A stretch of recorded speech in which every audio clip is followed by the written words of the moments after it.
ក្រុមសិលធម៌នៅកន្លែងការងារដែលបុគ្គលិកគ្រប់រូបគួរតែមាននៅក្នុងក្រុមហ៊ុននីមួយៗបុគ្គលិកទាំងអស់មិនមែនសុទ្ធសឹងតែអាចធ្វើអ្វីបានតាមតែចិត្តនោះទេព្រោះនៅក្នុងក្រុមហ៊ុននីមួយៗគឺមានច្បាប់ទម្លាប់វិន័យ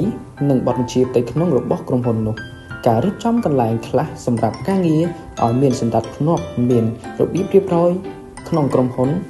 ដើម្បីឲ្យមានភាពស្ងប់ស្ងាត់សម្រាប់ការងារផ្ទាល់ខ្លួនតើបុគ្គលិកគួរតែមានក្រមសីលធម៌អ្វីខ្លះជាការពិតណាស់ដើម្បីឲ្យការងារមានសច្ចភាពសុវត្ថិភាពនិងប្រសិទ្ធភាពសម្រាប់ខ្លួនឯងព្រមទាំងមិត្តរួមការងារអ្នកក៏ត្រូវមានសីលធម៌ដូចខាងក្រោម 1. កុំធ្វើឲ្យមានសំឡេងរំខាននៅក្នុងកន្លែងការងារនីមួយៗបុគ្គលិកទាំងអស់អ្នកខ្លះចូលចិត្តបរិយាកាសស្ងប់ស្ងាត់សម្រាប់ហេតុផលនេះសីលធម៌ដំបូងដែលអ្នកត្រូវតែគោរព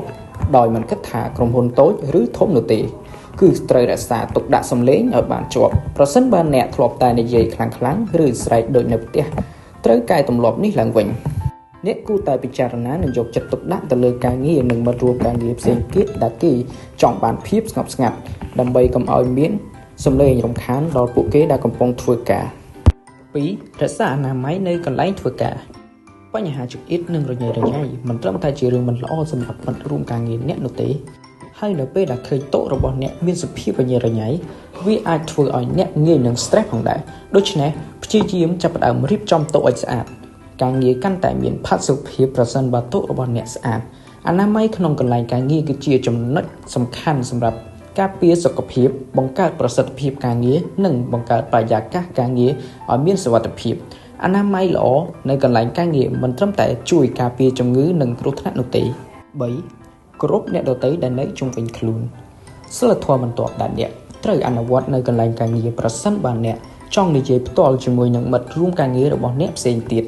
សូមកុំស្រែកអីសោះប្រសិនបើមិនចង់ស្មុគស្មាញអ្នកអាចប្រើទូរស័ព្ទឬប្រើកម្មវិធីឆាតជជែកលេងក៏បាន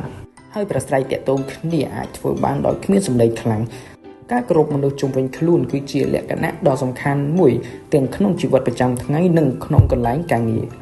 វាជារបៀបបង្ហាញពីការយល់ដឹងស្មោះត្រង់និងការថ្លែងសិទ្ធិរបស់អ្នកដទៃ